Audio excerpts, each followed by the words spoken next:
All right, good afternoon, everyone. Sorry we were a little tardy getting started. I'm calling this meeting of the Sonoma County Junior College Board of Trustees to order. Thank you all for being here. We'll start as we always do with our land acknowledgement.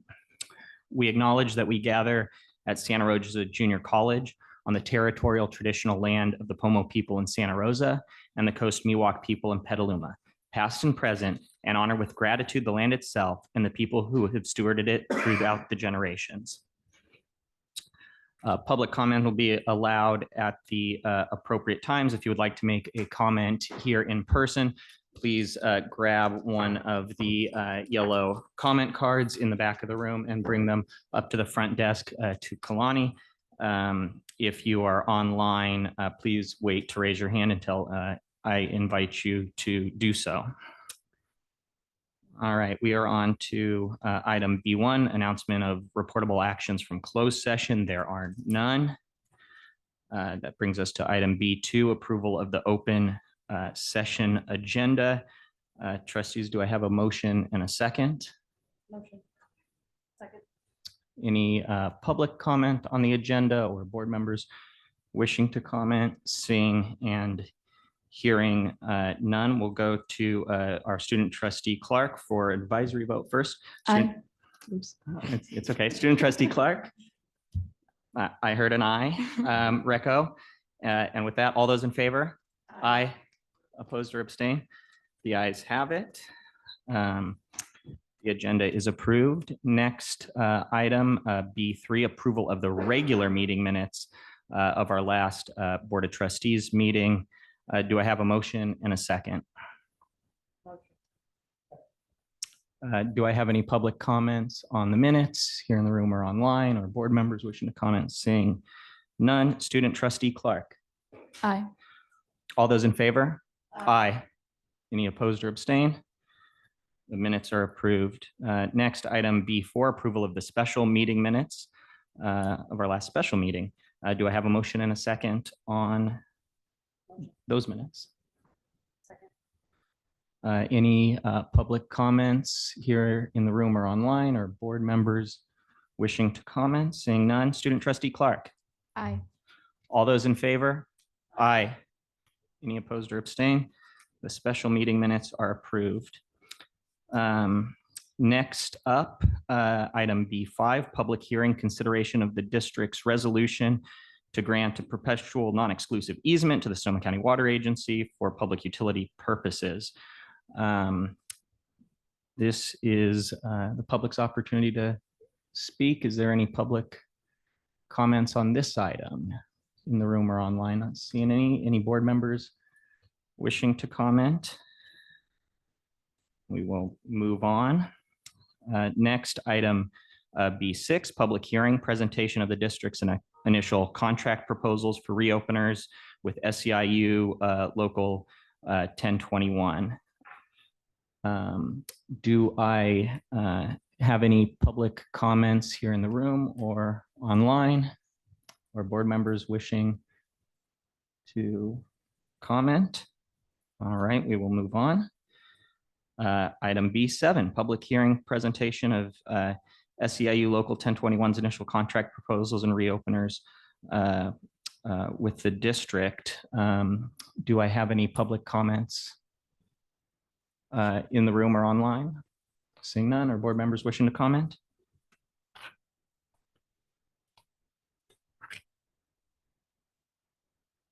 Next, we are on item B8. Public hearing, presentation of the district's initial contract proposals for reopeners for 25-26 with SEIU Local 1021. Do I have any public comments on this item?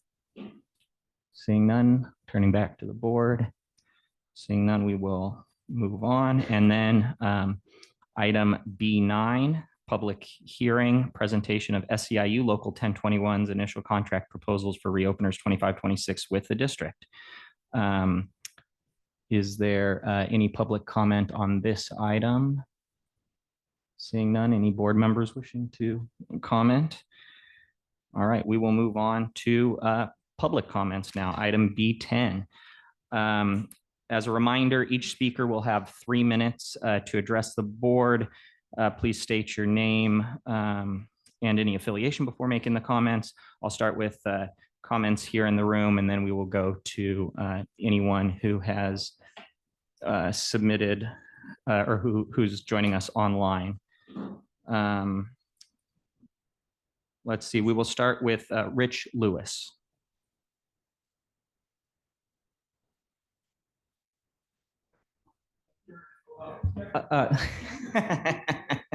There's the lectern.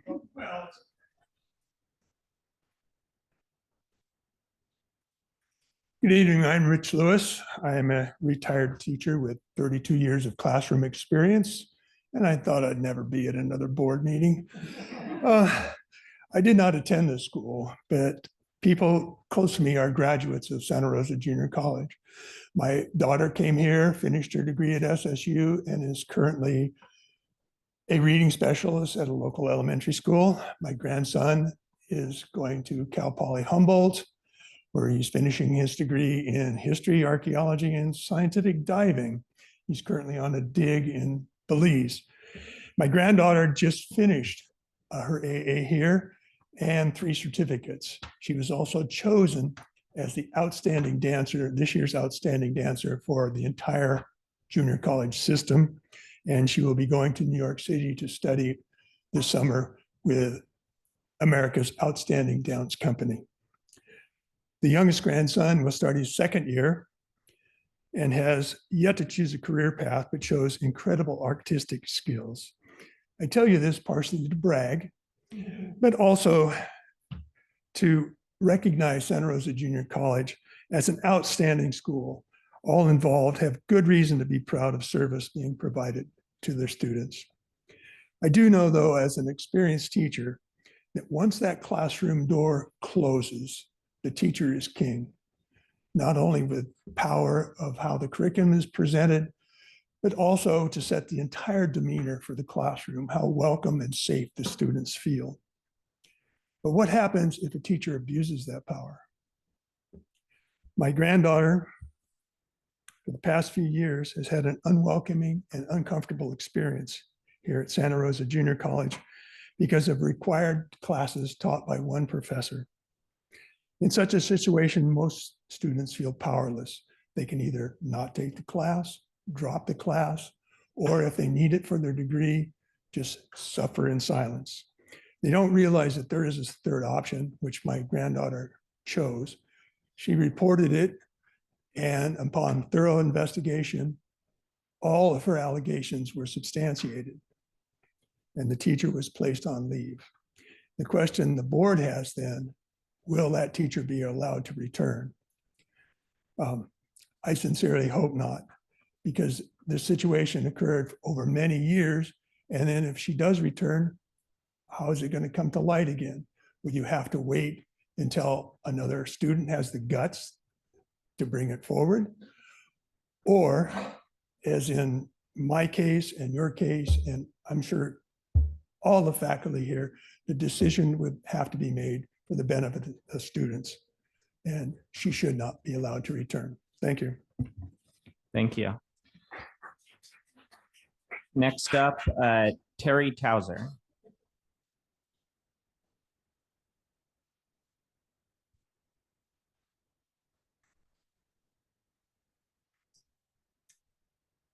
Hello, my name is Terry Towser. You might recognize the last name, Towser. My great uncle Clarence Red Towser helped found Santa Rosa Junior College. He was the first coach and one of the first presidents of the Board of Trustees. In fact, your gymnasium is named after him. His son, Brooke Towser, was my 2nd cousin. Brooks was a history professor here and vice president of academic affairs. My great aunt, Olive Towser, worked in the registrar's office for 17 years, and my dad's brother, George Melvin Towser, was a librarian here for many years. My point in telling you this is, in my family, Santa Rosa Junior College was thought of as a good, solid, and fair school, a strong base to continue on to higher education. Many of my siblings and relatives attended this school on these beliefs. I sent my own daughter here and encouraged sending my 3 grandchildren here. But now I wonder, my granddaughter, Jordan Tauser Pardo, has had such a disappointing and difficult few years in this school that I wonder. She has been treated with prejudice, threats, and injustice, all against the very values my relatives thought to instill in this institution. Granted, it was by one teacher in one department, but it only takes one teacher to ruin a student's concept of themselves, to ruin their concept of their abilities, to discourage further education and career direction, and can cause a student to give up all hope. This teacher threatened, slandered, overpowered, held back privileges, pitted students against one another, and actually broke HIPAA laws for revenge and control. Students in her class were afraid of her. That is not the reputation this school wants. Luckily, my granddaughter did not succumb. She fought back. She fought back by going to the proper authorities. It has taken her entire time here, but she held her ground, and the majority of all counts against this teacher were found true. Many other students and other teachers came forward with the same complaints. This has been going on for years. It is not going to stop with a slap on the hand. It is time to weed this thorn out of the system. It's time to make sure these unfair, illegal acts are not happening to other students. It is time to fire this teacher and make certain that SRJC is the great junior college my relatives meant it to be. Thank you. Thank you. Next up, Gabrielle Rizzo.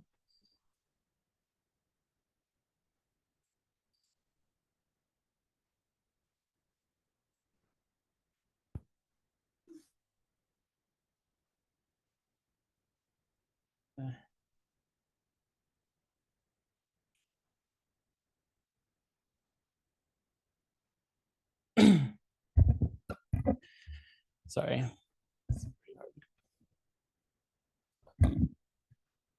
I'd like to start off by saying that I'm uncomfortable and I'm not happy with having to share my concerns today.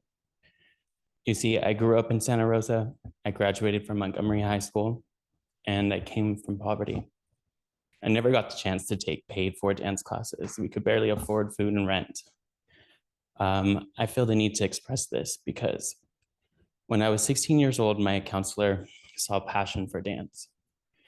So she enrolled me into the SRJC dance classes. Prior to this, there was never conversations in my family about going to college. I was the first in my family to even graduate high school. So I took the city bus after school and attended the SRJC dance classes with Laura Brennan and Carrie Stillman. I loved it. It felt like home for the first time. It's where my heart is today. I fell in love with the Santa Rosa Junior College and what it had to offer me. I am now here today, a kinesiology and dance major, and every department to theater, CAT, STEM, English, history, kinesiology. I had a great experience in, but I wish I could say the same for the dance department. This semester, for the first time, I felt an amazing experience, and I had in all the other departments. This semester, we had opportunities, community, great business, friendship, and artistic wins in the dance department. This is also the first semester without a certain instructor.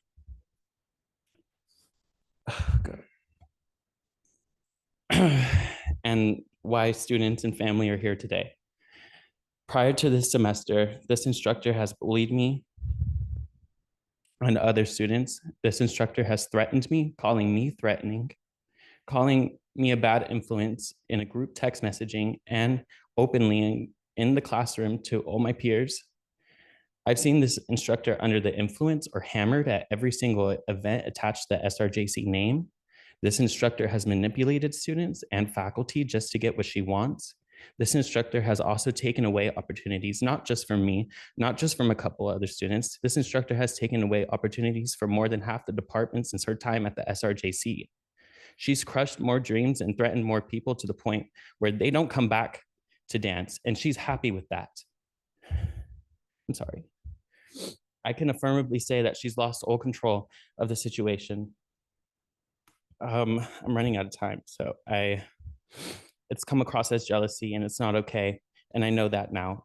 A semester ran by Tanya Knippelmeyer, we saw what the program can and should be like. I urge you to make the best decision and know that if you give this rotten instructor her job back, you're giving a second chance to her when she gave a second chance to not me and not anybody else. Students like me, sorry, all I want to do is dance, and I want to dance for the SRJC. Don't take this opportunity away from me and other first generation college students. I'm here because the students deserve better, and the instructor can, and we can offer a better instructor at the SRJC, and the SRJC needs to do better. Thank you. Thank you. Next up, we have Jesse Pardo. Next up, Jesse Pardo.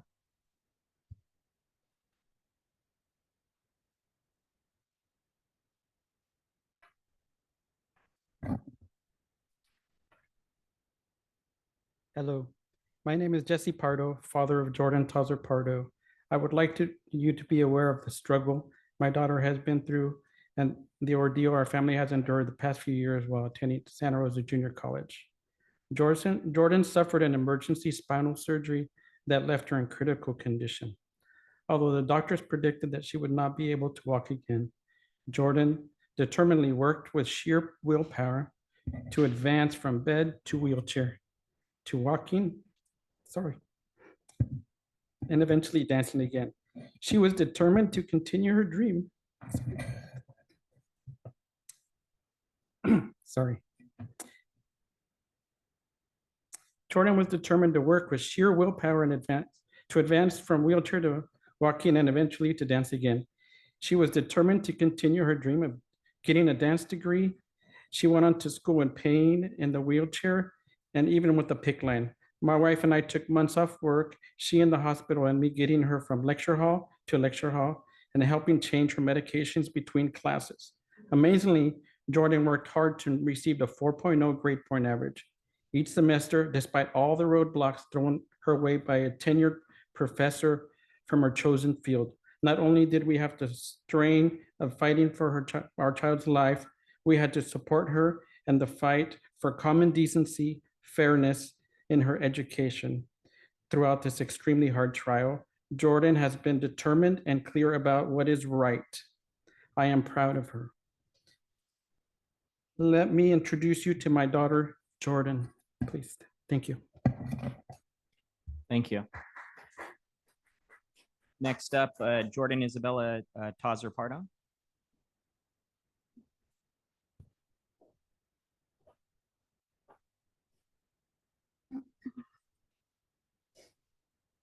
Hello, my name is Jordan Isabella Tauser Pardo. Yes, Tauser like Clarence Red Tauser and Brooke Tauser, and the many others who have come after.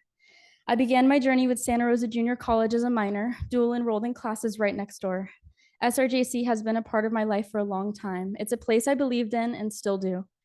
But I'll be honest, I'm tired, I've graduated, and yet I'm still here, still having to deal with something that should have been addressed long ago. I was even given the option to sue SRJC, and I chose not to. Why? Because I believe in this college. I believe in its policies. I believe this is not a broken institution. It's one rotten instructor in a department full of amazing, dedicated faculty members who care deeply about their students.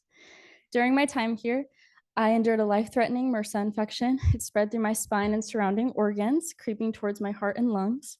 I lost all sensation from my waist down and had to relearn how to walk from a wheelchair. And still, I stay committed to my education, to my art, and to my community. But during one of the most vulnerable times in my life, I was met not with support, but with retaliation. An instructor violated disability laws. She told me I wouldn't be allowed to audition for a company because of my disability, and she violated Article 23 laws regarding retaliation. When I reached out with the help of my DRD counselor just to ask how I can improve my grade, her only response was to call me, quote, entitled and disrespectful. At first, I just wanted the grade changed, but then people started coming forward quietly, cautiously, courageously. Their stories echoed mine, and it became clear. This wasn't just about a grade anymore. This was something I had to stand for. At this recent graduation, I listened to the speakers, leaders telling us that our voices matter, that we must stand up against injustice. So here I am, standing in front of you, hoping my voice doesn't fall upon deaf ears. I urge you, speak to the lawyer, the 2 investigators, the 3 different HR vice presidents, the DRD advocates, the dean, the chair and of the CAD department. Speak to the untenured teachers in the dance department who come to work each day in fear of her. They deserve to be free from the same oppressive control she imposes on students. She exerts the same grip on faculty, dictating what classes they teach, how they teach, and when. This is a cycle, and it doesn't stop with the students. This most recent show, the periodic table of dance, was nearly sold out, and you could feel the shift. With the toxicity removed, alumni returned, former faculty showed up, past dance coordinators came back to support something they once believed in, something that had been tainted for far too long. Even with a spinal laminectomy and shaven spine, I still stand tall. I stand for the dancers in this community. I stand to give them the space where their voices can finally be heard. There really is no decision to be made. All allegations were sustained. Remove this cancer that deeply affects all within the CAD department. Thank you. Thank you. Next up, Janelle Tauser-Pardo.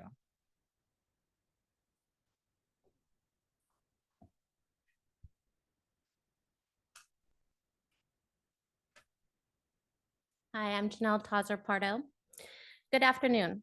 I wish I could use these 3 minutes to tell you everything my family and I love about SRJC because there is so much. From the supportive teachers to the incredible programs that have helped shape all of our lives. Unfortunately, I'm here today because of one tenured faculty member who has made my daughter's last years a nightmare. Before you decide whether to reinstate or terminate this teacher, I want to put a face and emotion to this experience behind the reports and investigations. Due to time, I can't fully explain the medical ordeal my daughter, Jordan, endured just to walk, but let alone dance again. But what should have been a triumphant return for something she loved turned into deeply painful experience.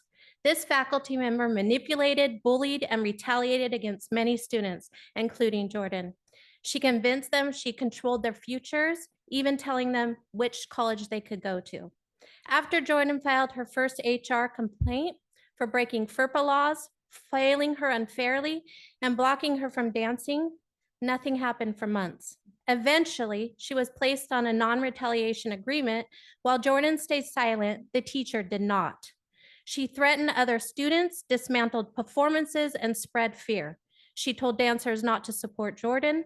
While placed on leave, this teacher sent a guest choreographer on days the guest wasn't scheduled to issue veiled threats.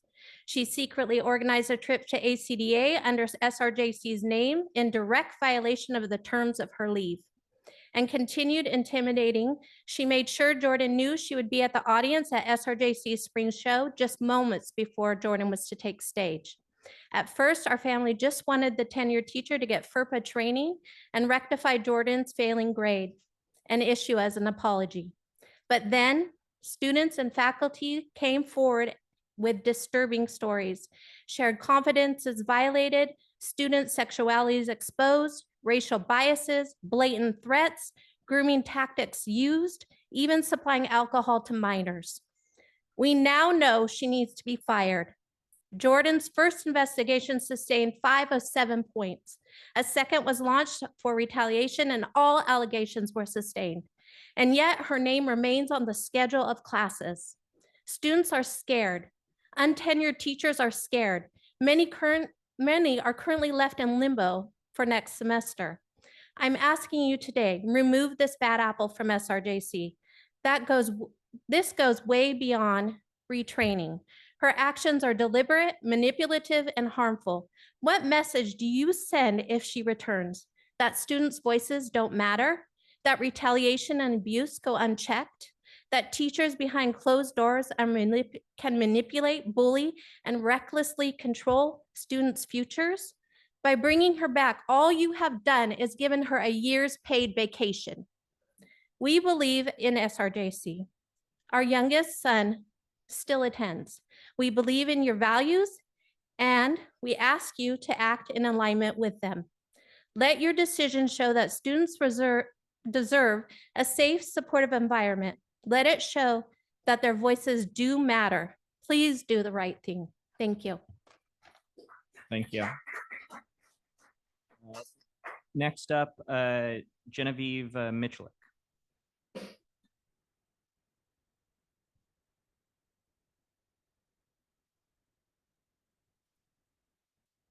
Hello, I'm Genevieve Michalik, and I hope you're all well. And for those who are not, I believe we've gathered here in hopes of a brighter future. Thank you for this opportunity to speak. While it may not be enough to cover every experience, it's an important step forward. I am writing to formally report ongoing misconduct by a faculty member in the performing dance department. Beginning in spring 2023, when I joined the program after taking a single dance class the year prior, I would like to highlight some key moments of unprofessionalism. At an away performance that season, another student and I were pulled aside during intermission and witnessed this faculty member representing our department openly belittling the host school. Disturbed by the behavior, I raised concerns and was met with a dismissive response such as, "That's just how they are," implying that change was neither expected nor possible. The semester ended with a fellow student being unfairly labeled a threat, stripped of performance opportunities, and isolated from the rest of the company. There was defamation to their character, wrongful grading, and overall unsupported behavior. Over the summer, the filing of a report began, and I remained uncertain about joining the traveling company in the fall. After expressing my concerns to another faculty member, I was reassured the issues would not persist. However, in fall 2023, a schedule change led to the faculty member withdrawing us from our second performance. During a group discussion, I directly asked whether they believed their position justified the misuse of authority in that situation, word for word, by the way. And they confirmed that it did. This response marked a complete loss of trust and hope in the leadership of the department.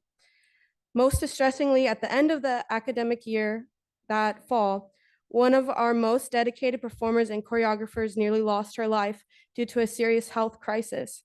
Despite her hospitalization, she remained in contact, sharing updates and expressing regret that she would miss the show.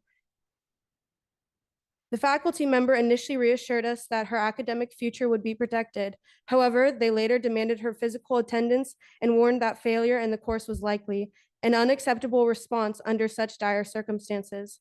The faculty member stated that all empathy would be removed from their end, and the student and her family, and just like that, a pattern were labeled threatening. This student's biggest dream, not only physically had been crushed, but her future academically was actually threatened.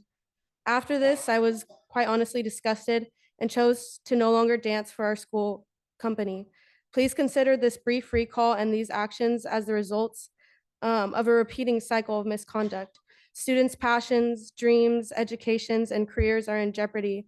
I please ask that the board continues to uphold justice when examining this case so that we can protect the future students to come. Thank you. Thank you. And I'd recognize that we got written comments submitted by Lillian Gonzalez. We will share that with the board. Next, we will go to Michael Vonderporten.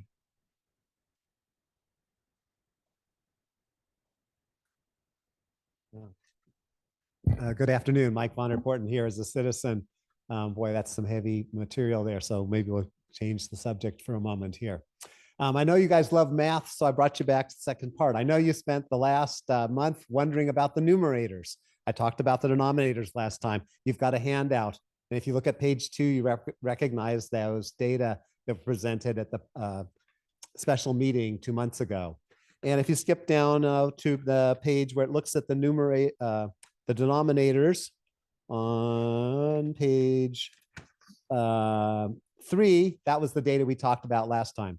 We saw that the number of students coming to the JC, particularly those coming to the JC with the idea of transferring within 3 years, had dropped 48%. We're not going to go back through those. And the data was validated. That next table shows that the data set I was given matches exactly the data that was presented at the special meeting. So we know the data is good. This is SRJC's data. This isn't Mike's data. So now let's look at the numerators. So how many succeeded? And if you look at that chart on page 6, you'll see that the number of students who succeeded has dropped from 930 to 683, down 247, down 27%. So our new system seems to have reduced the number of students we're moving out into the four-year schools very strongly. It's very hard to move numbers in an educational system. This is amazing they've been moved so much, but it's of course atrocious that they've all been moved in a negative direction. For our Asian students, we have 28 fewer students transferring. For the Hispanic and Latino students, we have 44 students fewer transferring. For white students, we have 167 fewer students transferring. I remind you, these are your data. These are not my data. But the success percentage went up. Let's look at the next page. Yes, the success percent went up because the denominator went down faster than the numerator went down. This is not a story of success. This is a story of significant error or problems. Then if you go to the next chart, we have the performance gap. And I'm going to look at Hispanic, Latino versus white. And the performance gap used to be 14%. Now it calculates out at 10%. But the performance gap narrowed primarily because many, many more white students did not succeed. Put that in your head. We closed the performance gap by having more white students succeed in much larger numbers. So SRJC is an anti-racist, anti-discrimination school. Let's take a look at these data. Remember, these are your data. Let's do something and figure it out. I don't get 3 minutes. I also don't get access to the data that you get access to. So there are 2 pages of questions and additional data that you really should be looking at. You shouldn't just be looking at 2 years worth of data. You should be looking at multiple years worth of data. You should also be looking at 2-year success rates in addition to 3-year success rates. We've got some serious issues here. These are your data. Please proceed. Thank you. Next up, Crystal Chadas.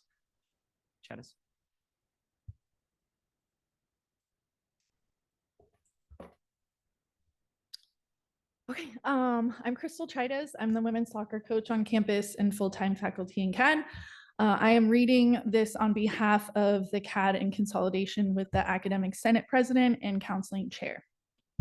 SRJC hosts 19 varsity intercollegiate sports and recruits around 650 full-time student athletes each year, nearly 50% of our full-time Santa Rosa campus students.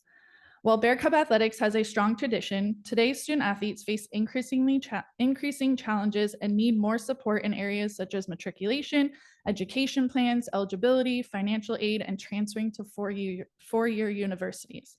SRJC's athletic teams have grown from 15 to 19 in 5 years, yet we still operate under a decades-old support model. Currently, only 1.0 full-time equivalent FTE counselor is allocated to athletics, shared among 2 full-time counselors and 1 retired associate counselor. However, best practices and benchmarks from comparable colleges show that a program of our size requires 2 FTE counselors embedded in athletics. With each athlete needing about 135 minutes of counseling per semester, our current volume equates to 2.34 FTE.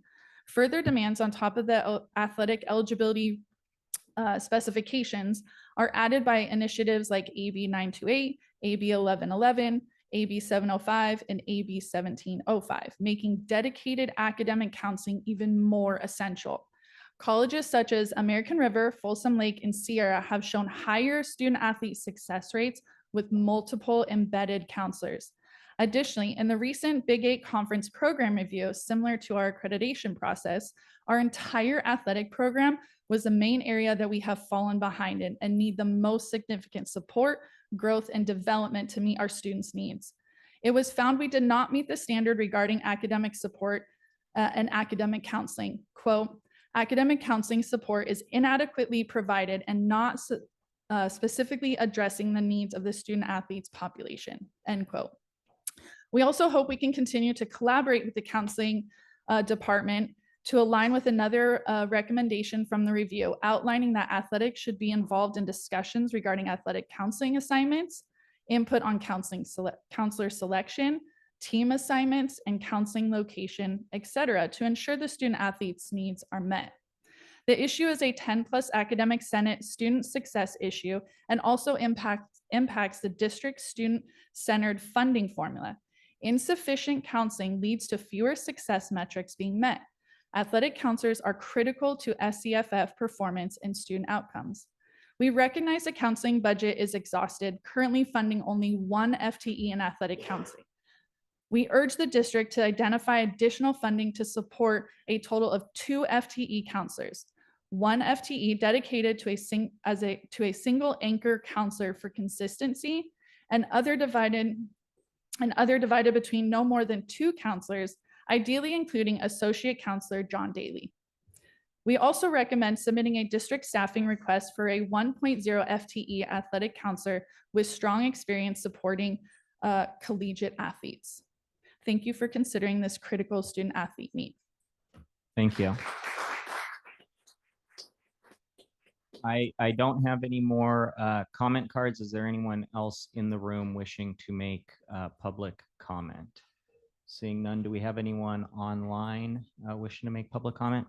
All right, then we will close the public comment and move on to item B11, monthly updates, starting with Dr. Garcia with the college superintendent president's report. Thank you. Thank you. Good evening, Trustee Siobhan, trustees, community members. I want to begin, I have some other remarks, but I want to begin by thanking and acknowledging folks who came up for public comment today. Thank you. I want to actually now transition to providing congratulations to our Celebrate CE and commencement planning teams for their work, dedication, and implementation of these 2 successful events. Celebrate CE offered a powerful reminder of the role that career education plays in transforming lives. So on May 9th, we recognized 1,946 students who completed a combined 2,317 certificates and majors across health sciences, skilled trade, public safety, culinary arts, and more. This is critical because these students are prepared to enter high demand careers and support regional workforce needs. It was amazing to celebrate them on that night. 2 weeks later at commencement, we awarded 2,045 associate degrees and celebrated students preparing for the next phase of their academic and personal journeys. These accomplishments highlight the strength of our diverse pathways and all of the programs and services that support students, whether they're headed directly to the workforce or to transfer. They absolutely embody the very best of SRJC. So my congratulations to the graduates and certainly to the faculty staff for their support of students. I want to remind the community that summer session begins this Monday, so there's still time if you would like to enroll in a course just to learn a new skill or to continue momentum in your academic and career goals. I'd like to take this moment to congratulate Trustee Mariana Martinez, who was recognized as the Puente y Ganas Individual Award winner for Sonoma County by Los 100 just last week. This celebration was recognizing the impact that individuals and organizations have on the broader community. Doctora Martinez shared her journey, activism, and commitment to the Latinx community and to the broader community. I was joined by Trustees Fishman and Bailey. We were in attendance, and it was our absolute pleasure to celebrate Doctora Martinez for this recognition. So I want to offer congratulations. I'm also thrilled to welcome student trustee Kaya Clark.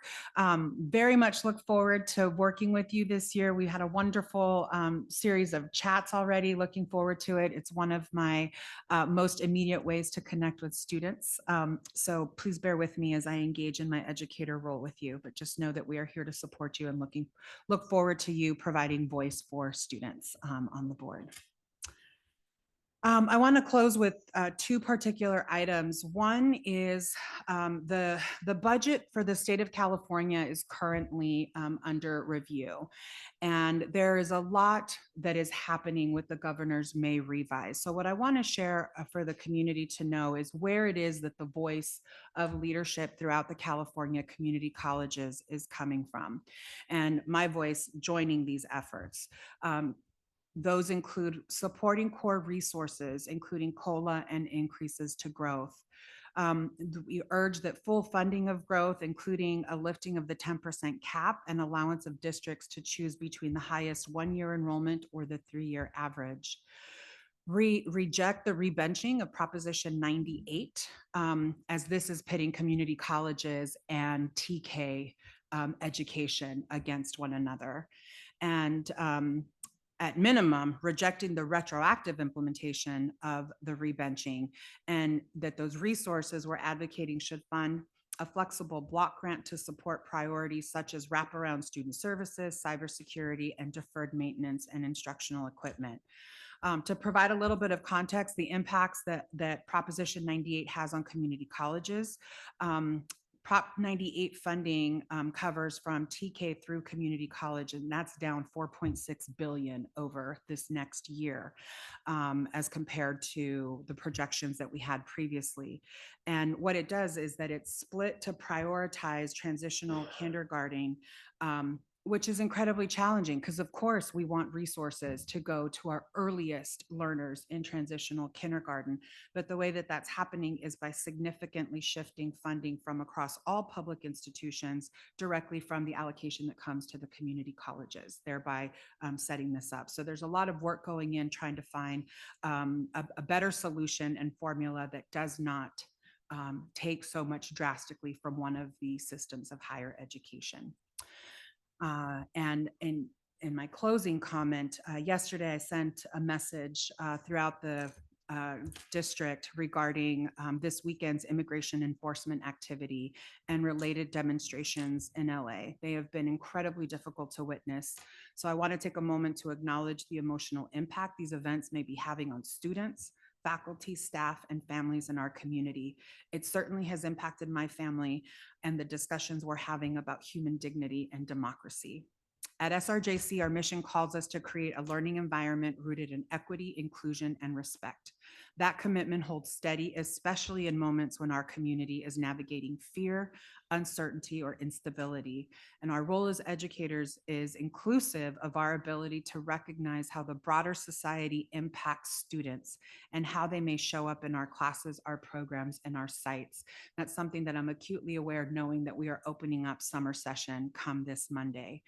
As a public institution, we believe that every student deserves the opportunity to learn, and every educator deserves the opportunity to teach in an environment that is safe, respectful, and supportive. These values truly are central to who we are and how we show up for one another. Since then, even just since yesterday, broader activity has taken place across the country. And I just want to note that my engagement with some of the other community college presidents has been around providing elements of support to the Southern California colleges. The Los Angeles Community College District is definitely under a series of attacks in certain manners, and paying very close attention to the way that federal actions might impact our district, especially when it comes to federal funding and immigration enforcement activities. In that communication, I reiterated, and I welcome anyone to please go to our santarosa.edu and DocuDream Center. We have all the information there about our policies, this board's commitment to providing as safe as possible a place for students, and it outlines a protocol of how we will be compliant with the law, but fiercely unapologetic in supporting and protecting students. And with that, that concludes my report for this evening. Thank you. Thank you, Dr. Garcia. Next, we'll move on to a update on the Board Finance Committee with Trustee Brecker. Thank you. The Board Finance Committee met on Monday, May 19th. The committee reviewed the 2025-26 tentative budget and discussed the May revise and its impact on the, my computer just went to sleep, 25-26 budget. The tentative budget is only a preliminary approval to spend while the state finishes their budget process and the district finalizes the year and negotiations. The adopted budget will be presented to the board in September for approval. The tentative budget is on today's board agenda for approval. Thank you. Next up, we have a Board Policy and Procedure Review Committee update with Trustee Fishman. Do you have an update? Excuse me. Trustee Fishman, remember that on our board agenda, we have the second reading, the first reading. So your comments were going to be just to say, we've got quite a packed agenda for Oh, policies. okay. Sometimes they give me something specific to read and I'm going, oh no, how did I mess that up? I'm sorry. So, yeah. Yes. We have been reading all the policies, reviewing the policies. There are some on the agenda that are first reading and some that are second. Thank you. Thank you very much. I appreciate all the work that's gone in. And we can see the light at the end of the tunnel too for that ad hoc committee as Absolutely. well. It's been a tremendous amount of work, not only for the board, but for admin procedures and yeah. So take a look at them. They're kind of interesting, actually. All right. Thank you, Trustee Fishman. Next, a bond update with Trustee Jolly. With VP Jolly. She's had so many job titles over the last few months, it's hard to keep track. That's one I'll pass on. Vice but President, Thank you. Kate Jolly. All right. Good afternoon, President Chabon, members of the board, Dr. Garcia, college community. I'm going to start with an update on our implementation for our student information system. So we announced a few weeks ago that we'd made the decision to adjust the implementation timeline to align with the summer and the fall 2026 registration. We technically would be able to launch the system on our current timeline, but this adjustment really allows us time for the users to be more comfortable and familiar with the system. We know that we're going from a highly customized solution to an off-the-shelf product with minimal customization. So this will allow us some additional time to identify and address any gaps in our business processes. It'll provide time for a more in-depth training plan. It'll strengthen our communication and our rollout plan, and it will allow us to move beyond a basic implementation to deliver a more impactful student experience, as it gives us the opportunity to explore some possible upgrades that we had planned for some future phases. So moving to our projects, starting in Bertolini for the Student Center Career Services renovation, construction has begun. It's quite sticky up there. And we're on a tight timeline to complete this over the summer. So on the agenda today is resolution 10-25 for change order number 1 for CWS construction for $60,455. This does bring our change orders to 14.45% and is based on a misunderstanding in the RFP process where the contractors thought that the district was going to be supplying the finishes. Well, the district thought that the contractors would be supplying the finishes. So this achieves that. For Towser, we continue to move on schedule. We're working on the flooring and other finishes. This is in the equipment room and the lobby restrooms. In the gym and the fitness center, we're working on paint floors and installing the acoustical panels to ensure the user experience in the space. In the East Wing, we're painting and installing trim and fixtures. We're almost complete with the elevator and getting ready for inspections. And then where the old outdoor pool used to be located, the turf has been installed. We're still anticipating completion in July and move between semesters. At SRJC Roseland, the work and heritage is still on schedule. We've completed the ADA updates in the restrooms. We're now working on paint and fixtures. The classrooms are painted and we're working on fixtures and preparing for AV installations in those spaces. The new HVAC system on the exterior is installed and we're working to tie in on the interior. And as mentioned, we're still on schedule for having it complete the first week of August so that we can hold fall classes in the renovated spaces. The Welcome Center is also moving along. I was there over the weekend. It actually looks a lot more like a building than it does on the pictures, but we've completed the exterior concrete and paving of the parking lot. On the structure, we're working on the wood framing and starting the interior walls, and we've begun the rough-ins for the mechanical, electrical, and plumbing, and the contractor has started the sheathing on the exterior of the building.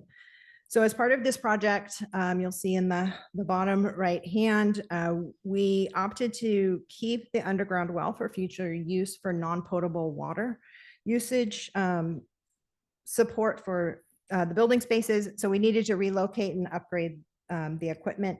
That portion of the project is still on schedule and moving along, and the entire student center is still on schedule and planning to be complete by the end of this calendar year.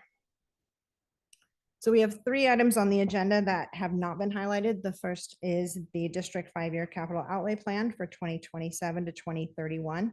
So we are required to submit an updated plan to the chancellor's office each year. So this is an annual summary of our current and proposed capital outlay projects, and it gives the chancellor's office a complete picture of the capital improvement project needs for the district. They then use that, they combine it with the data for all of the districts and use it to advocate for state funding for the community college system. Our plan includes projects that have already been funded by the state for this year, but have not been completed at the statewide level, and includes our STEM Center, Towser renovation, and the PSTC expansion. And then additional projects will be identified by the district as possible candidates for state match funding in future years after we do our assessment and planning. Additionally, we have a public utility easement request from Sonoma Water at the PSTC. So this is for the line of property across Freedom Way back by the EVOC track. Since there were no concerns earlier at the public hearing that was just held, this item will grant the easement and give me the authorization to execute the needed agreements. And then finally, we are ready to file our notice of completion for the Cundy Hall remodel project. And I'm happy to answer any questions you have. Thank you. Any questions from the board? All right, thank you very much. Next, we are going to have the inaugural student trustee report for student trustee.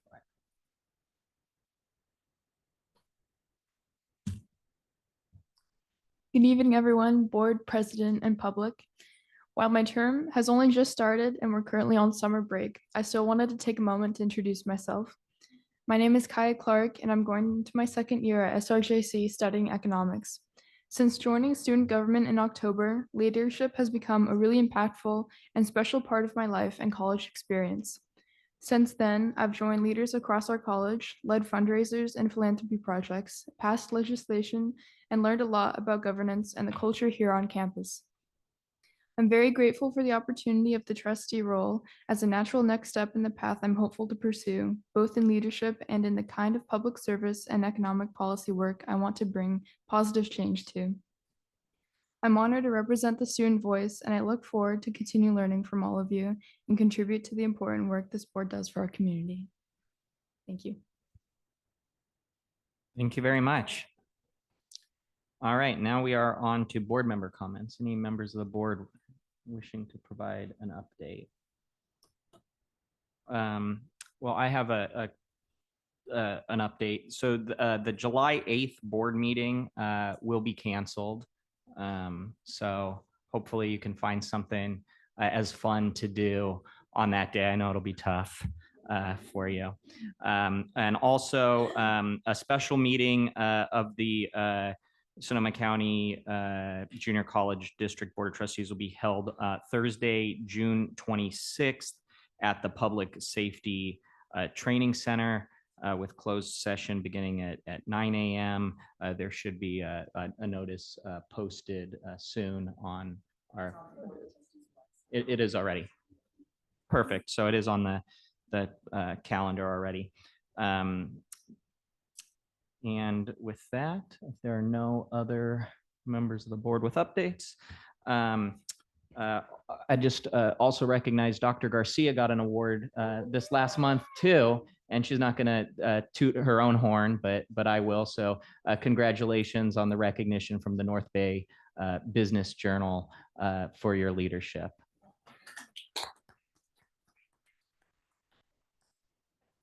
Birthday. All right, we are on to item B12 reports, starting off with the Academic Senate report with President John Stover.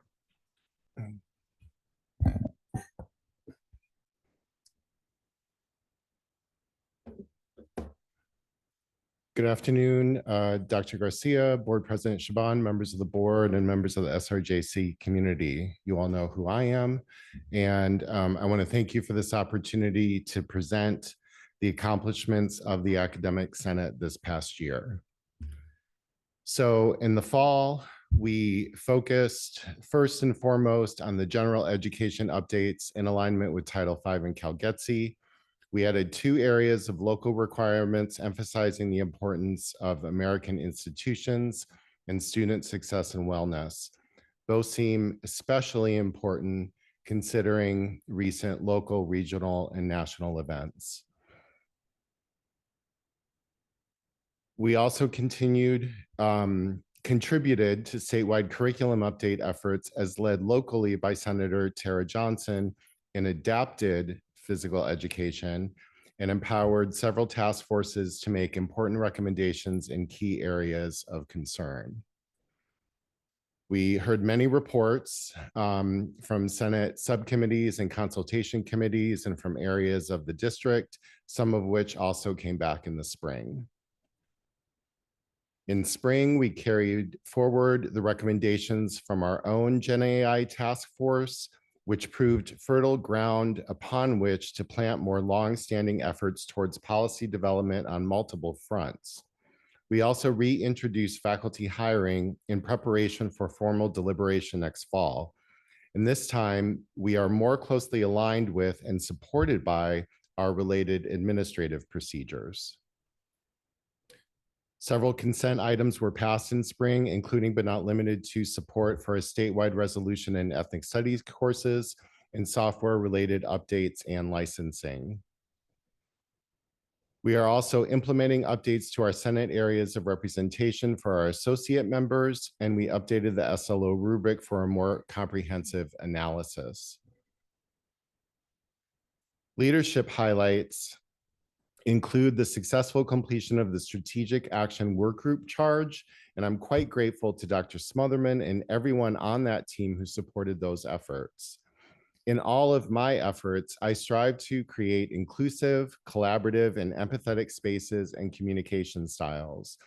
And I invite all of you as board members to consider coming in August, moving our part-time administrative assistant to a full-time administrative assistant on a 10-month contract as supported by Vice President Kate Jolly's office. So I beg you to approve that when it comes in August. It will support our continued growth and success as a body. So looking ahead, we have 3 new senators joining us in areas 1 through 6 this fall, as well as 1 new senator in area 12. And we are working on adding a new area, area 14, which means we'll have to shuffle and move folks around a little bit so that we have 2 senators in each area. And so we don't have 1,200 faculty in one area and 400 faculty in the other. So my thought here is teamwork makes the dream work. And our incoming team includes Senator Nick Perrone, who's new to the team, and Senator Jessica Bush, who's returning. This summer, we're also holding 2 retreats, and we'll be planning for the next year on multiple fronts and across several exciting topics. I especially invite you and everyone here to check out the Mira Costa Calendar Project as a preview of things to come locally.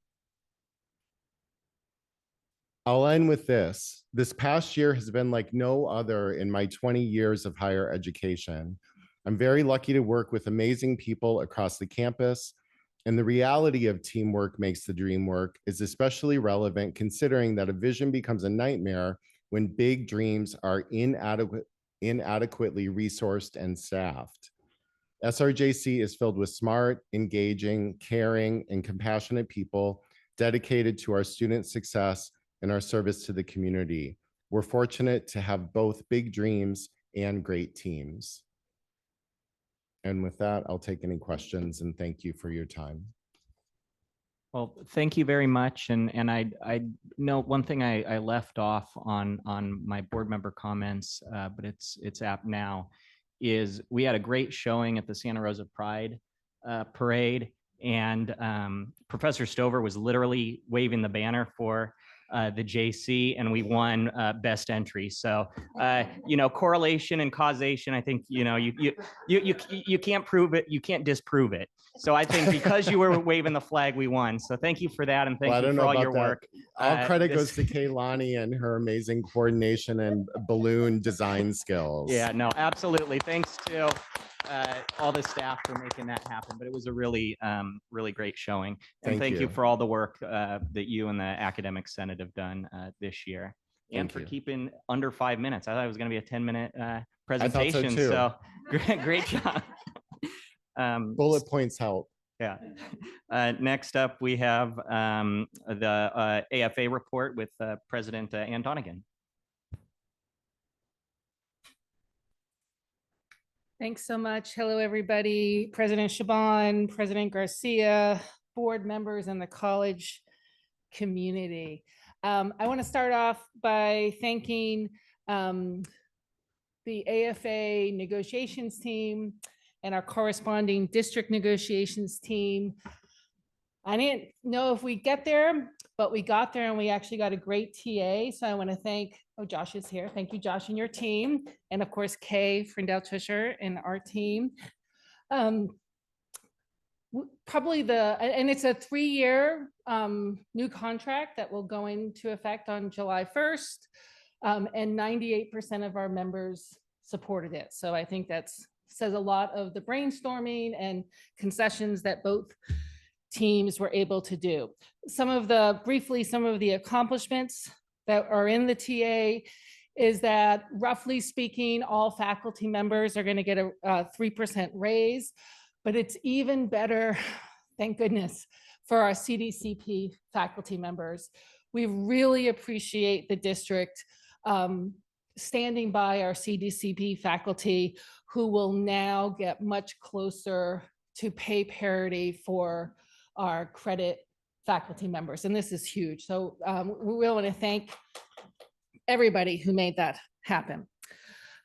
We also, I think one of the things that is also a great thing, and it's related to our CDCP faculty, is that we agreed with the district to put together a minimum standard of things that are available when people teach at offsite locations. So now people will know that there are adequate bathrooms close by, that there's safe and adequate lighting when you're walking to the parking lot, that there's adult furniture in the classrooms that we're going to be teaching. So this is huge. It may seem like a minor thing, and the district was very willing to work with on this. So that was a wonderful thing. We also got some modification to our large lecture class setups. Now faculty members will earn slightly more load with students of more than 60 students in their classroom. So definitely a step in the right direction. We also got some special assignments added to the contract for the curriculum faculty co-chair, the Ignite faculty coordinator, and the head athletic director. And we thank the district for their work in those efforts. Some goals we have in the future, and definitely in the immediate future, we look forward to working with our district counterparts to create or devise a very fair plan to help pay for increased healthcare costs. We also want to clearly define the job description. So many of our allied counseling and DRD faculty members who have coordination duties in addition to student contact duties. We're very much looking forward to cleaning up that process. And I don't know if it'll be this year, but we look forward to working more with the district about class size maximums. One of the things I say to everyone who will listen to me, that SRJC is better than any UC and CSU for teaching lower division classes. I say that to my son who went to a CSU and all of his friends who went to UC and CSUs instead of coming here. And a big part of that is small class sizes. And I just want to say in general, moving in a direction of having more 50, 60 plus size class sizes is not good for our students.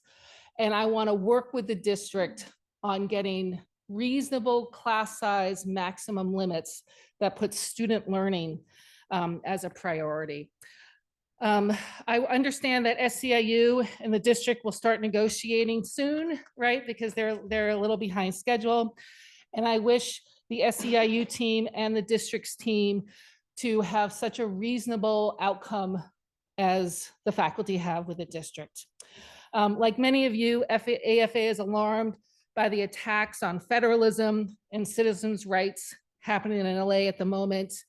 I think it's really important to highlight that David Huerta, the leader of SEIU California, was arrested for protesting ICE raids this past week in LA. As a historian, I know unions have not always had a great record in organizing for immigrants, women, and people of color. Yet in recent decades, unions like SEIU have done really important work to improve the lives of many immigrant workers, especially in the hotel and fast food and agricultural industries. This is the core of what unions do. We represent and advocate for the marginalized who are too often ignored or worse, belittled by those in power. Service employees and teachers are too often maligned in this way. Thank you, SRJC leaders, for your work in protecting the marginalized. I urge you to support the joint resolution that AFA, SEIU, and the Classified Senate brought to you earlier this year when we called on the district and all its leaders to advocate to protect the rights of the undocumented and for LGBTQ plus people, and to advocate to protect collective bargaining rights, academic freedom, and the teaching of civics, because all of those things are crucial for a healthy democracy. Thank you. Thank you. All right, I think that's it for reports for today, but I would like to just thank our Classified Senate and SEIU presidents for being here in attendance as well. Moving on, we will go to item C1, revised board policies and administrative procedures, first reading. Dr. Garcia, I'll turn it over to you briefly. Yes, thank you. As I've been doing each time, providing this opportunity to give the trustees and the community an at a glance of what is on the agenda. So for first reading, you have BP 3100, which is the organizational structure. BP 7100, commitment to inclusion, diversity, equity, anti-racism, and accessibility. Both of these are new policies that are legal, new policies, BP 3100 legally required, BP 7100 legally revised.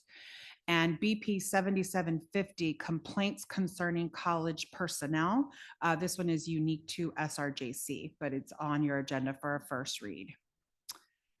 As information only items, the administrative procedures, you have AP 3435, discrimination and harassment complaints and investigations. This is legally required. It has been updated to be more relevant and concise.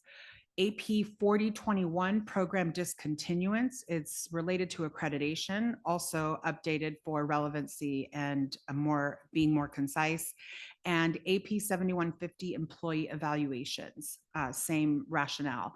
I want to share that the work that goes into the administrative procedures and board policies outside of those that belong to the chapter of the trustees, College Council has done an amazing job this past year with collaborating, moving forward, engaging in discussion. I'm very proud of the work that's coming through with BPs and APs.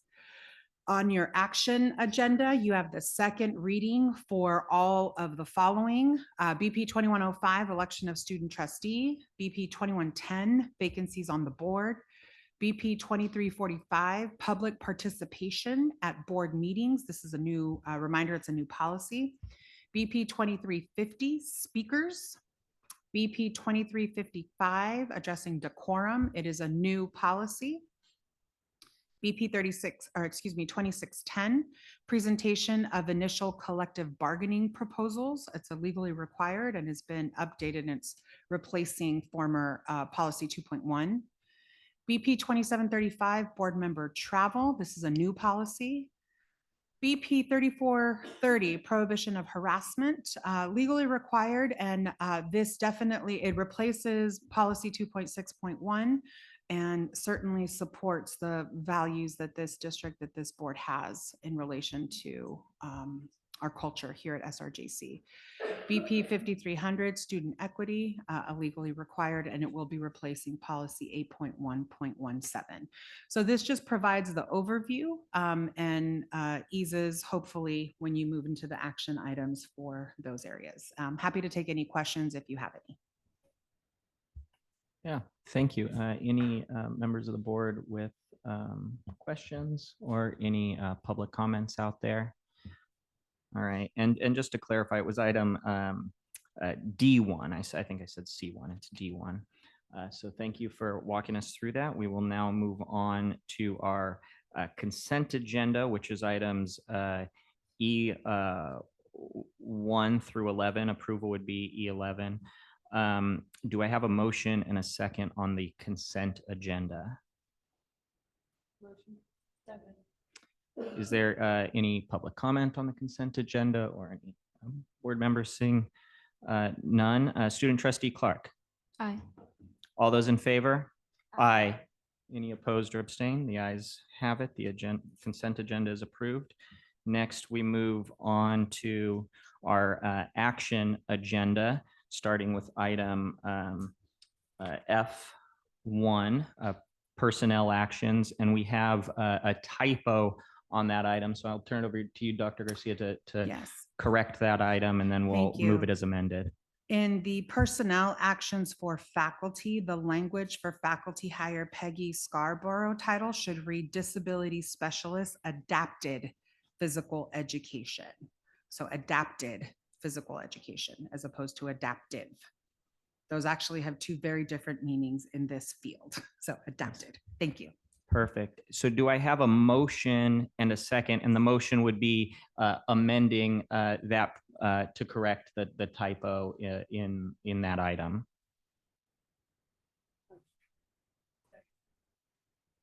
All right. Any public comment on this item in the room or online, or board members wishing to comment? Seeing and hearing none. Student trustee Clark. Aye. All those in favor? Aye. Any opposed or abstained? The ayes have it.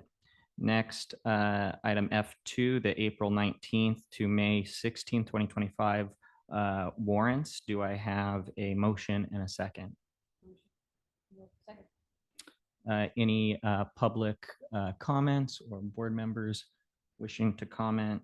Seeing and hearing none. Student trustee Clark. Aye. All those in favor? Aye. Any opposed or abstained?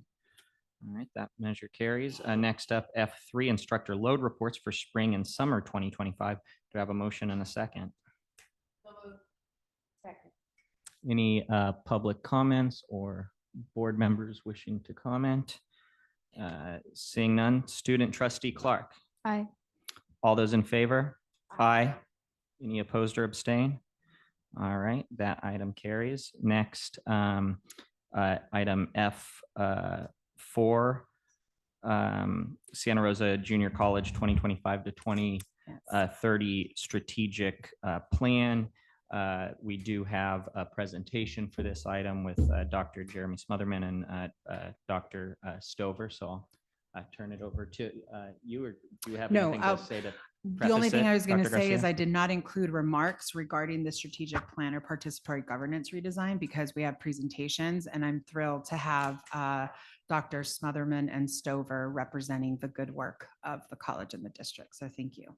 Thank you, Dr. Garcia, President Shaban, Board of Trustees, community. We are definitely here with much appreciation and gratitude and excitement to present our strategic plan update. So I am Dr. Smotherman. I am the Senior Director of Institutional Effectiveness, Research and Planning. John Stover, Academic Senate President.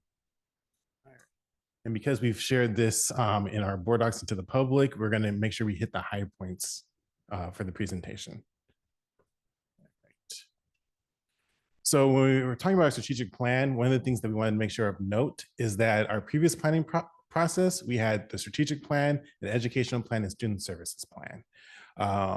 Throughout the creation of the strategic plan and the educational planning process, we identified the gap that our education was being separated from student support and making sure that we had a combined strategic plan that ensures that our educational components of SRJC are being connected and considered with our student support services as well, so that our students and our faculty and our education are all centered in one overarching strategic plan. Inside of the plan, one of the biggest things that we have to make sure that we do is that we evaluate our effectiveness. What has been presented to the board throughout this past academic year are indicators of effective outcomes, as well as our federal key performance indicators and state. This graphic here just shows how many different ways that we have to really look at our key performance indicators, but making sure that we're focusing on our students, our outcomes that are associated with our students, enrollment, persistence, things along those lines there, but they are impacted in a lot of different components. I just want to highlight this real quick for our public that this process has started in spring 2022, and now we are in June 2025. It's been an iterative process that looked at our mission, we identified our initiatives, and now we're at the action step portion of it, which completes the strategic plan that we are presenting to you today. So one of the things that is, I would say, a very big point of pride is the collaboration that this has gone through. This is a list of names of people who participated in the Strategic Planning Actions Work Group. You can see that we had vast participation from our faculty, our classified, our management, and we had students who participated and provide guidance for the Actions Work Group throughout the entire process. And that our faculty really did a lot of heavy lifting work in supporting our academic quality and how do we look at academic quality and developing those action steps.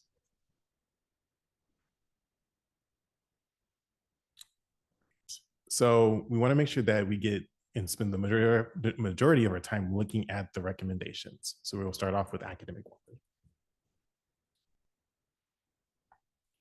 So academic quality, these action steps reflect direct recognition of the importance of quality instruction as supported by more robust district-supported faculty professional development as integral to the strategic enrollment goals of increased retention and completion of students' educational goals.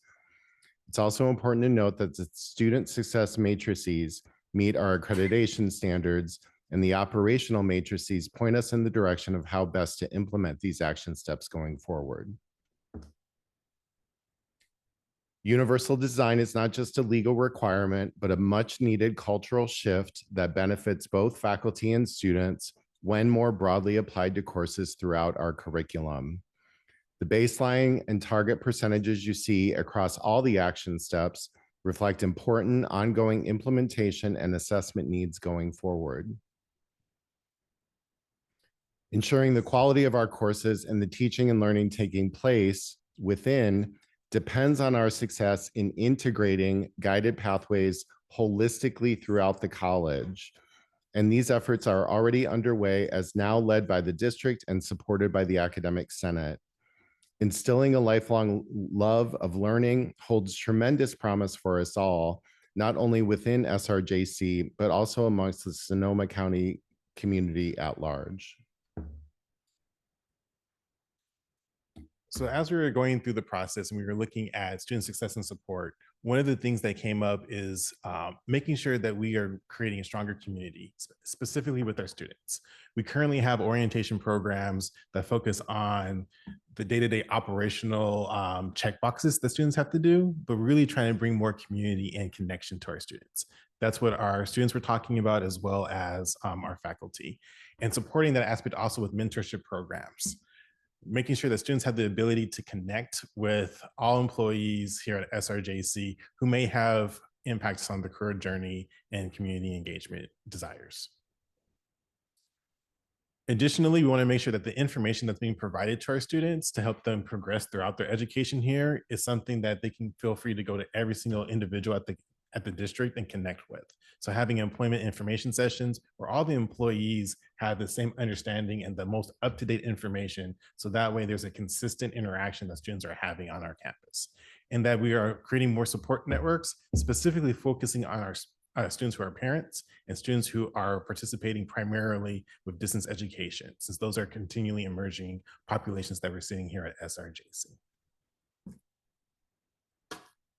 The next part of student success and support is basic needs, ensuring that one, students have the equitable access to all basic needs throughout the district, but two, understanding that while SRJC has a lot of robust basic need opportunities and services, that we do need support from our county and our community as well, and making sure that we are enhancing and committed to our partnerships to support warm handoffs when students complete their education or stop out for their education for whatever reason. So we're continually supporting our population here at SRJC.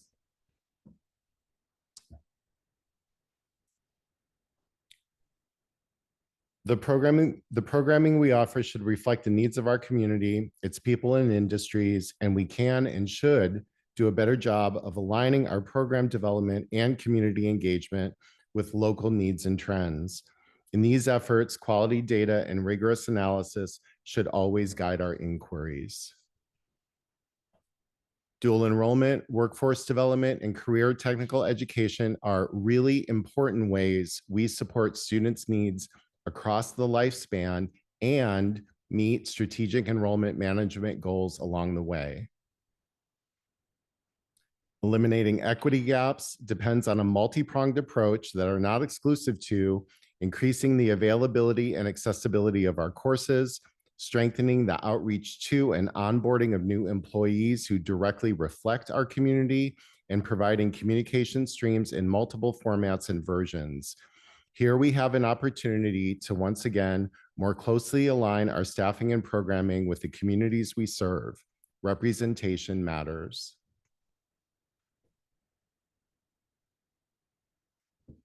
So as we're moving forward to the last initiative of campus climate and culture, the major component of that when you're looking at campus climate is eliminating equity gaps and looking at that related to our community partnerships, and that our community partnerships are supporting the mission of SRJC. So there is alignment between SRJC and the way that we are interacting with our community and keeping that consistency with our students. Additionally, making sure that the activities that we have here at SRJC are bringing in cultural awareness and again, supporting the vision of SRJC and encouraging students to persist and to eliminate any equity gaps that we're seeing inside of persistence. Regarding to sustainability, which has been a core of SRJC for a very long time, providing opportunities and activities and events that connect our academic programming and the careers that students are looking for so they can see sustainability in all phases of their life here and past SRJC. So it's not just the academic programming, but it's really, you're looking to have an outcome. How does that outcome continue to keep a sustainable culture? And we're talking about the sustainable culture as well as the sustainability of our strategic plan. That's where we have our last portion of here in maintaining our fiscal sustainability. It's very important that we maintain that sustainability so we can impact our students and our community, and we're able to create actionable outcomes related to the strategic plan. Without that, everything is very performative, and it's not something that we will be taking seriously. So our fiscal sustainability was a key action step that the work group discussed. So regarding next steps, this is a timeline that shows the process that we went through to coming to where we're at today. The strategic plan does not end with the board approval today. The implementation will need to begin. We will continue to provide updates to the board and make sure that we are looking at our key performance indicators and keeping the board abreast of how we're making our progress to achieving our goals, supporting our mission, supporting our students, and supporting our community. There have been multiple layers of discussion, multiple layers of communication and feedback. So this is a representation of a collaborative effort, and our faculty have provided a very heavy lift. So our classified professionals, our students, our management, everybody has really provided input regarding to this process. In closing, it's really important that we note that we've done something different this year with the strategic plan, and it's something we're celebrating. We've created an integrated and collaborative action steps that recognize the holistic needs of our students and the communities in which they belong. We've done this transparently, collaboratively, and in full partnership with faculty, classified managers, and students. This is something that's never been done before.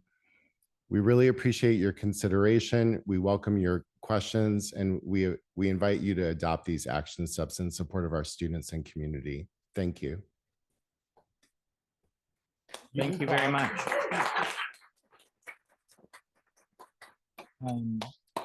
First, on this item, can I have a motion and a second?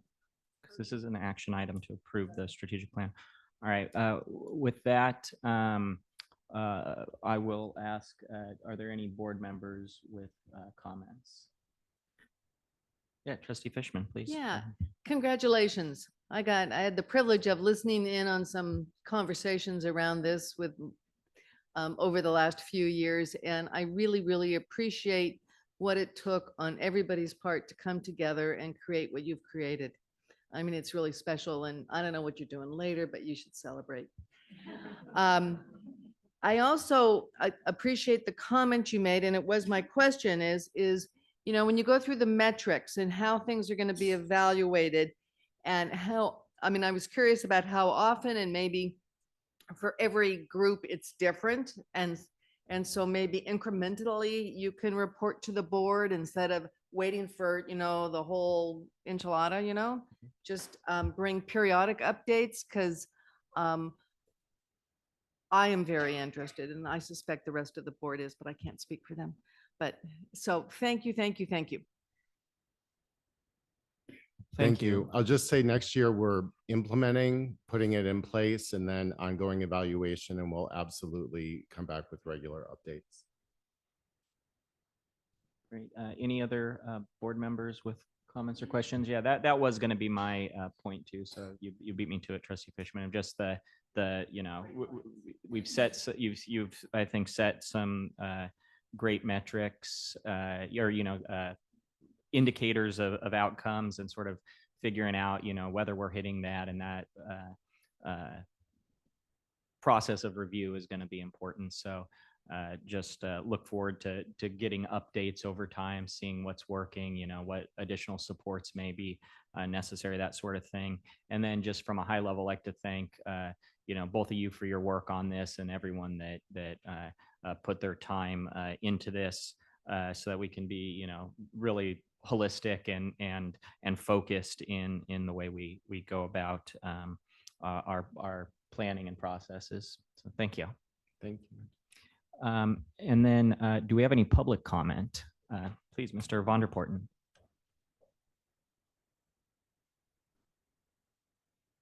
As a community member, I do have to ask, when you have a strategic plan, usually it's the big view, the whole thing. We'd expect to see something in the strategic plan about the finances, running the place on a solid financial basis, and we'd expect to see something about attendance, seeking to grow that enrollment.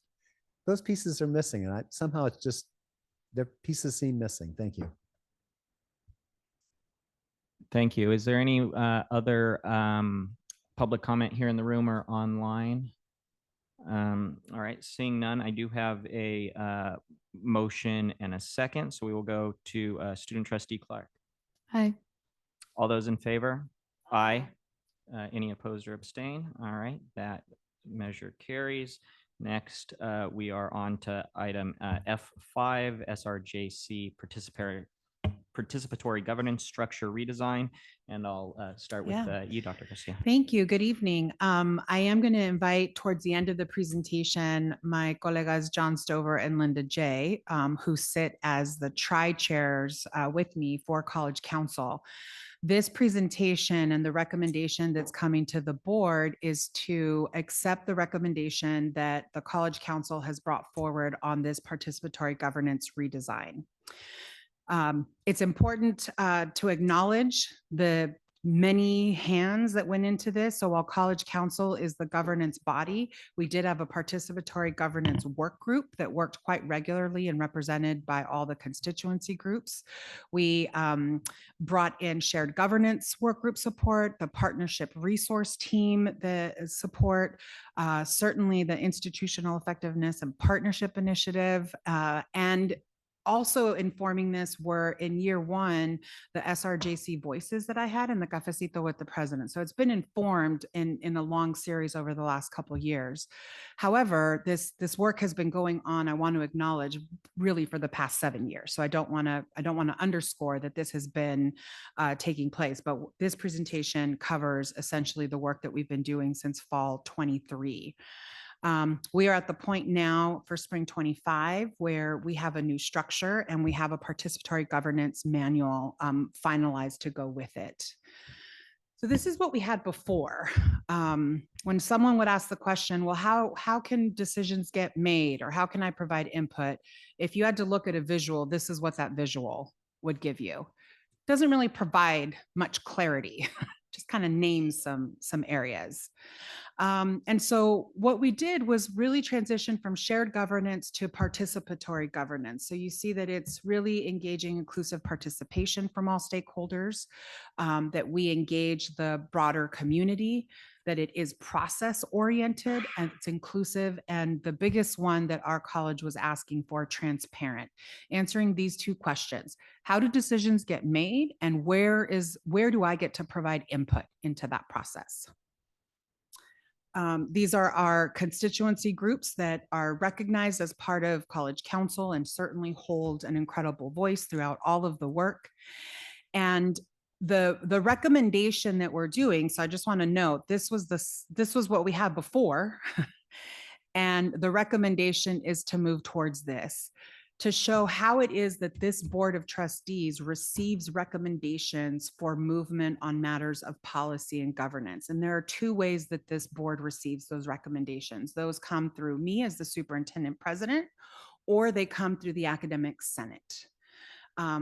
And so now what we're highlighting is that we have central committees, and I'll share that in the next slide momentarily, as well as the vice president component areas. And we really start to look now at operational committees. At the bottom here, you're going to see IDEAA, SRJC Forward, HSI. What we're recognizing here is that the work of governance and engagement requires that we hold a perspective with our IDEA values, that we continue to recognize that we are a Hispanic serving institution, which ultimately means that we are serving all students. And SRJC Forward is a little bit of what's happening with guided pathways and trying to really focus on what is the student experience. So what we're saying is we're grounded and building upon that. So here is the redesign, and believe it or not, this provides a lot more clarity. So you have the Board of Trustees, and I shared that recommendations come to you via the superintendent president or the academic senate. You'll note here that the academic senate has 3 key groups that are recognized, and many, many more. But these are ones in which meetings will provide strong levels of recommendation. So those would come via John Stover as the academic senate president. All others come from me, but there's a process. So I'm going to start with central committees. The central committees are 2, College Council and Planning Budget Council. These 2 committee or councils provide the space where all things related to governance and policies and procedures rest with College Council, and all matters related to planning and fiscal fall within the Planning and Budget Council. And then what you have underneath are other groups that they've identified. So I'm going to make reference to one here because President Stover shared about the Generative AI Task Force. It came as a recommendation from the Academic Senate.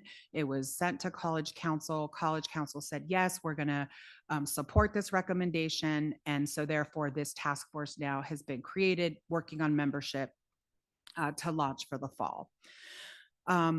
Operational committees. We had a lot of committees that were doing very good work, but it was unclear where they were recommending their work to. So the participatory governance work group took the opportunity to review all of the committees utilizing a very structured and intentional process, looking at duplication of efforts, committees that were kind of swerving all over the place, and addressing. So you'll see here that we have 4 key component areas. And these committees under here will fall under a vice president who oversees that component area. So for example, if any changes, let me pick something that's not in student services. Let me pick academic affairs. If study abroad wants to recommend some changes to our program or how we go about engaging, they would know that they recommend to the vice president of academic affairs, who brings it at a level with president's cabinet. And because it's operational, it would stay in this lane. And so this committee would know, okay, if we have recommendations, it goes through this vice president, and that's how the superintendent president receives it, and then the communication back and forth. So that is what you're seeing here. The boxes that are highlighted in blue are the ones that have crossover with the academic senate. And these are the ones where we're highlighting that there's just a direct relationship to the academic senate. So there's some crossover here as well. So it's just a distinction. In many cases, what we had were replication of committees. And so we worked really hard to not have that take place. So with that, we were looking at greater inclusivity, improved transparency, collaboration, certainly finding alignment with our accreditation standards, that our governance structure is responsive to evolving needs, and that, again, that we have a transparent process for decision making. The participatory governance manual that accompanies it provides a very comprehensive outline of the roles, new resources. We're going to be including a new chair training so that chairs of committees receive a level of support to know, especially if they are groups for which they must fall under the Brown Act, making sure that those groups are very well aware of that. And we will revise this every 2 years. So what's next? Committee appointments usually happen in the spring, but because we were doing this work, they're really going to happen in the fall, with the exception of 2 groups, one being College Council and the other one being the Curriculum Review Committee, because the Curriculum Review Committee has to meet particular deadlines for the state. We have a governance website where all of this information can be found. We're going to have a committee meeting management platform. I shared about the chair training, a recognition of our employee affinity groups. And in this case, so we have some affinity groups that are present, and we're putting them in as part of our EEO advisory committee, Equal Employment Opportunity Advisory Committee, so that employees are providing that level of input to our EEO plan. And we're going to continue with a periodic self-review process. Now, this presentation does not fully highlight and capture the many hours that went into it, the levels of communication, but what I can share here again is that the goal is for folks to be able to answer the question, how do decisions get made, and where can I provide input into the process? And the recommendation coming out of College Council is that this redesigned structure provides that level of clarity. And to close, I'd now like to invite John and Linda, she's still here, to thank you, to share some reflections, because I gave the presentation in terms of the technical aspects of it, but our colleagues here certainly can speak to the broader impact and implications. So thank you for your Thank you, Dr. comments. Garcia. Good afternoon, President Shaban, Board of Trustees. It's nice to see you. As you heard, this reflects a great deal of collaboration. We worked very hard to make sure the process was transparent, inclusive, and collaborative. I believe the manual will spark interest in classified professionals to be more involved on committees by clearly outlining the processes, what's expected, the purpose, the structure, the responsibilities, creating a transparent process. This lowers the barrier many of us had to have, or excuse me, lowers the barrier many of us have to participation in committees, whether it's the impact on our desks or supervisor approval. I'm hopeful it will encourage those who've been on the sidelines to step forward and engage with the greater community in our participatory process. For our existing communities, I believe it will be a valuable tool for making our work more focused, efficient, and impactful for the greater community and student success. I just want to say it was an honor to be part of its development, and I'm glad to have this opportunity to have contributed on behalf of the classified professionals. I believe it's a long time coming, and I'm super excited for it to be here. We've needed this document for a very long time. Thank you very much. I'm sure you're sick of hearing from me by now, but I'm just going to say a couple things. First of all, I want to give a big shout out to the subgroup of leaders who did the heavy lifting: Dr. Garcia, Linda, Laura Aspinall, Ann Donegan, Zara, who am I missing? Kate Jolly, Kate Jolly, Sandy, right? These folks did all the heavy lifting and the heavy work, and we're in the weeds, really working it out, and they deserve a round of applause.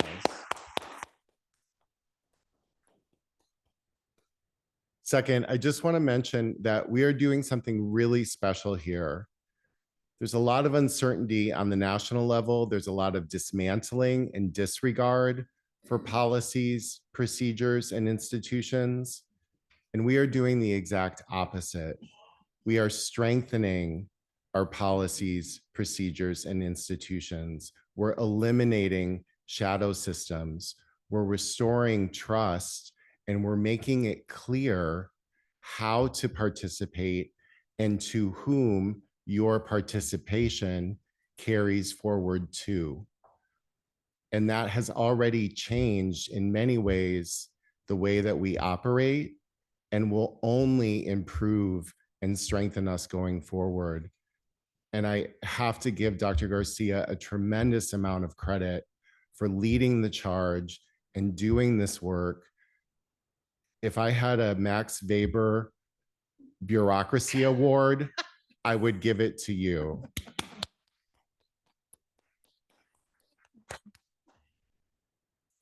And that concludes our presentation on participatory governance redesign. Thank you. Thank you. First, do I have a motion and a second before we get into board member comments on approving this? All right, and then are there any public comments on this item?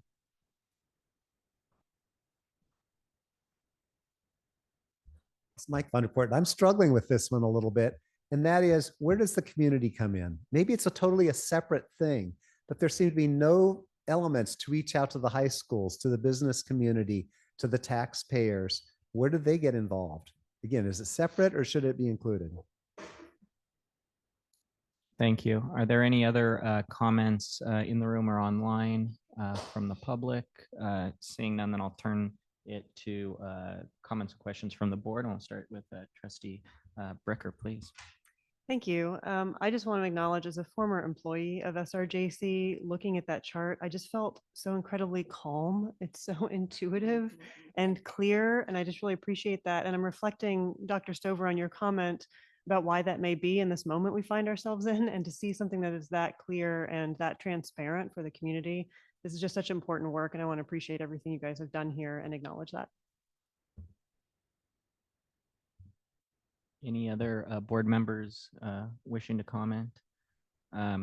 Yeah, I mean, I think it's something like inheriting a structure where you need the Rosetta Stone to understand it, but that stone doesn't exist. And, a lot of, silos or islands or people not knowing where their efforts are going. And so I think this is a great step forward. So really appreciate all the stakeholders putting the good work into it to really get those duties and pathways well defined. And I think it's really going to benefit the college for years to come, and provides a good framework for, as adjustments or updates need to happen, it comes up, but really to have something that is one place that people can go and figure that out. And I hope it does, as our classified Senate President, Linda J. said, increase participation, because people can see, where their work's going and how they fit into the broader picture. So with no more comments, I will go to Student Trustee Clark. Aye. All those in favor? Aye. Any opposed or abstain? The ayes have it. That measure carries. Next up, item F6, consideration to enter into employment agreements for unrepresented employees, academic administrators. Do I have a motion and a second on that?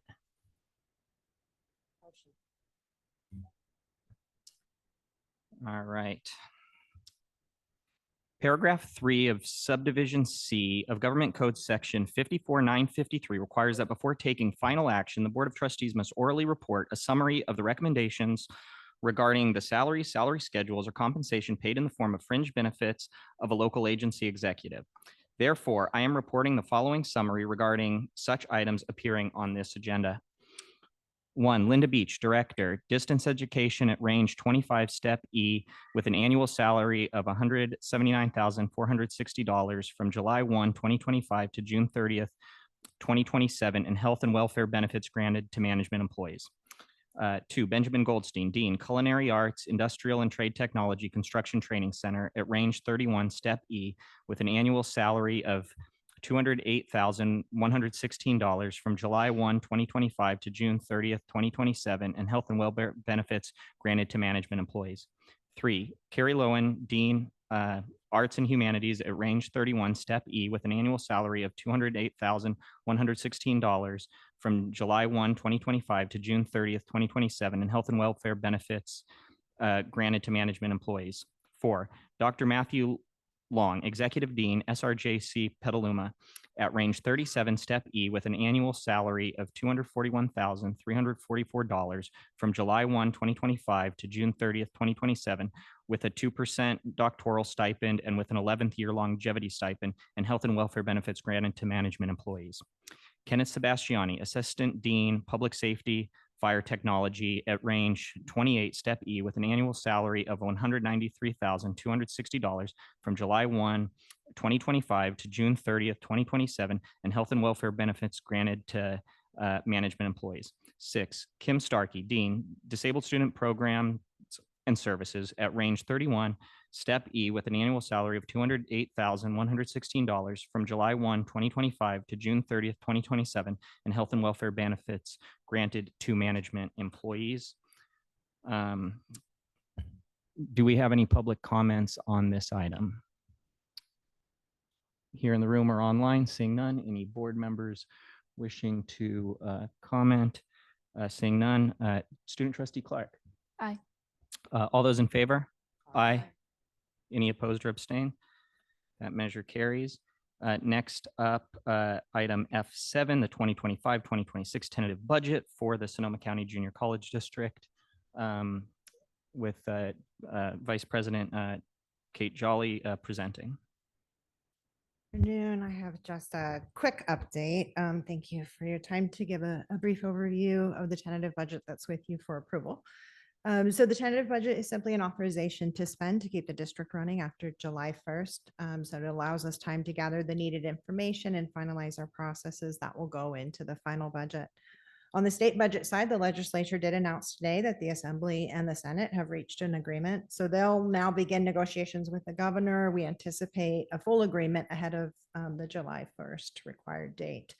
Additionally, we're still in negotiations with our units, as you saw in the public hearings today. So there's still quite a bit more to come. So with that said, the 25-26 tentative budget that is before you has removed one-time revenues and expenses from the 24-25 budget. And it only includes any changes that are in the system automatically, such as step increases, as well as estimates for any restricted or categorical programs. All the other changes will be included in the adopted budget, which we'll bring in September for approval, and I will give you a full overview at that time. Thank you.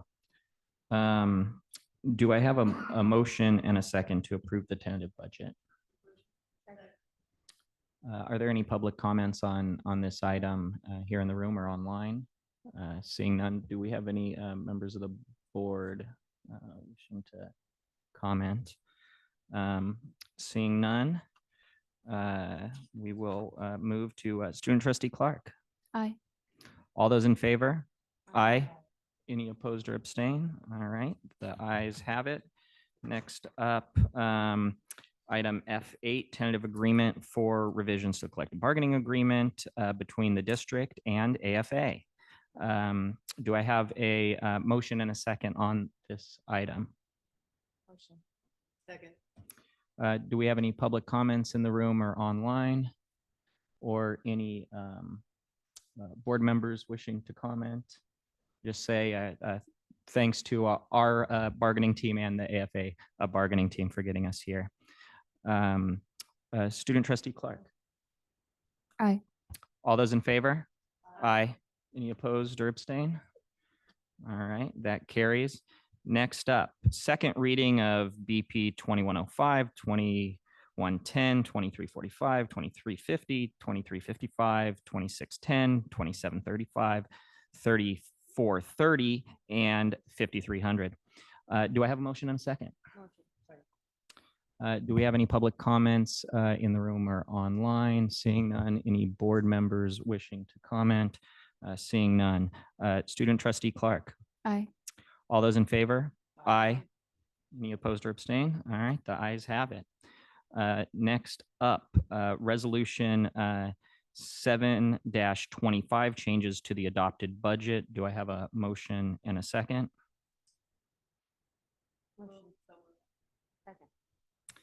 Any public comments on this item or board members wishing to comment?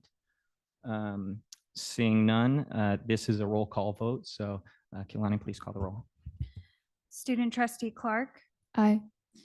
trustee Bricker, trustee Fishman, trustee Martinez, trustee Valdovinos, trustee Shaban. Aye. All right, that measure carries. Next up, item F11, resolution 8-25, establishing the 2025-26 GAN appropriation limits. Do I have a motion and a second? Motion. Do we have any public comment on this item here in the room or online? Or any board members wishing to comment? Seeing none, this is also a roll call vote. Please call the roll. Student trustee Clark, Aye. trustee Bricker, trustee Fishman, trustee Martinez, trustee Valdovinos, trustee Shaban. Aye. All right, that brings us to item F12, resolution 9-25, declaring the intention to grant a perpetual non-exclusive easement to the Sonoma County Water Agency for public utility purposes. Do I have a motion and a second? Any public comments here in the room or online, or any board members wishing to comment on this item? Seeing none, this is also a roll call vote. Please call the roll. Student trustee Clark, Aye. trustee Bricker, trustee Fishman, trustee Martinez, trustee Valdovinos, trustee Shaban. Aye. And that brings us to item F13, resolution 10-25. Do I have a motion and a second? Are there any public comments on this item online or here in the room, or board members wishing to speak? Seeing none, please call the roll. Student trustee Clark, Aye. trustee Bricker, trustee Fishman, trustee Martinez, trustee Valdovinos, trustee Shaban. Aye. Thank you, everybody, for being here with us today. This meeting of the Sonoma County Junior College District Board of Trustees is adjourned.